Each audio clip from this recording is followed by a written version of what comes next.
Assalamualaikum warahmatullahi wabarakatuh. Nama saya Rehan Galidi Amor.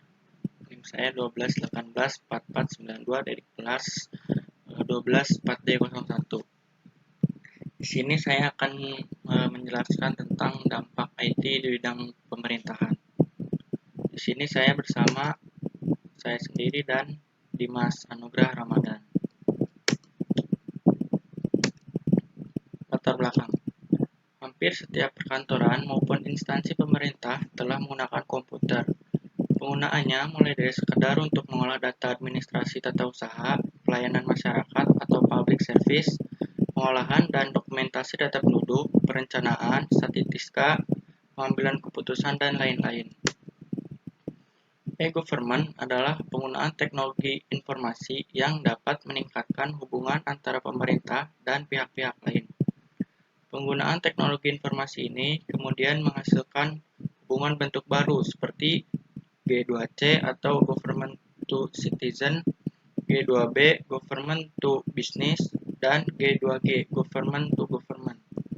Bahkan saat ini, dengan adanya e-government, komputer memiliki peran yang sangat penting bagi pemerintah untuk melakukan sosialisasi berbagai kebijakan, melakukan pemberdayaan masyarakat, termasuk kerjasama antar pemerintah, masyarakat, dan pelaku bisnis, memperkenalkan potensi wilayah dan pariwisata, dan sebagainya.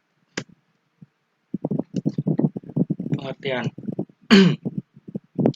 Penggunaan teknologi informasi yang dapat meningkatkan hubungan antara pemerintah dengan pihak-pihak lain disebut e-government. Penggunaan ini dapat dibedakan menjadi 3 bentuk, yaitu G2C, Government to Citizen, atau hubungan antara pemerintah dengan masyarakat. Kedua, G2B atau Government to Business, hubungan antara pemerintah dengan pengusaha.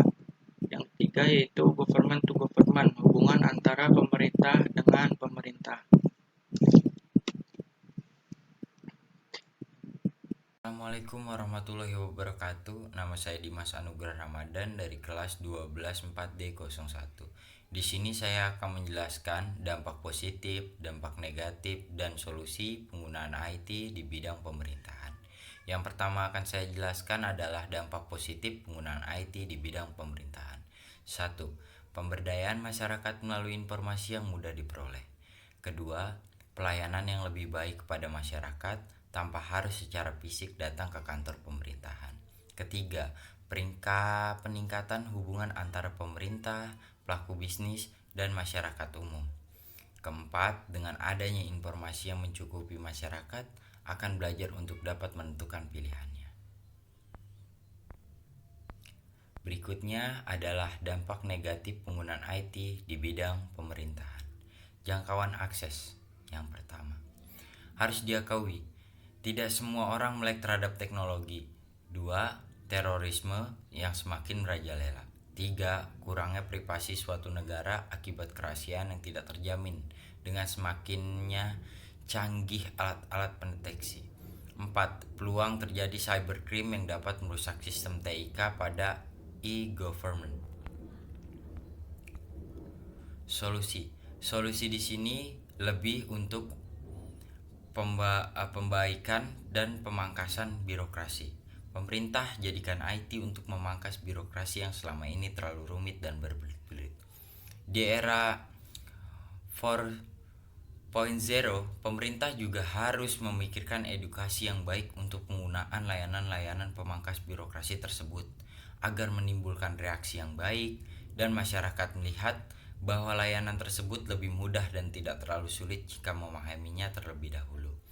Karena kita tahu bersama, birokrasi urus surat-surat di kantor-kantor lembaga pemerintahan, termasuk ambil contoh kecil di kelurahan, masih sedikit agak rumit dan harus kontak fisik selalu untuk pengurusan surat-surat. Dan TIK ini bisa merubah birokrasi di negara kita agar bisa melakukannya tak perlu kontak fisik dan bisa mengurus semua surat-suratnya. Demikian presentasi dari kelompok saya tutup. Wabillahi taufiq walhidayah. Wassalamualaikum warahmatullahi wabarakatuh.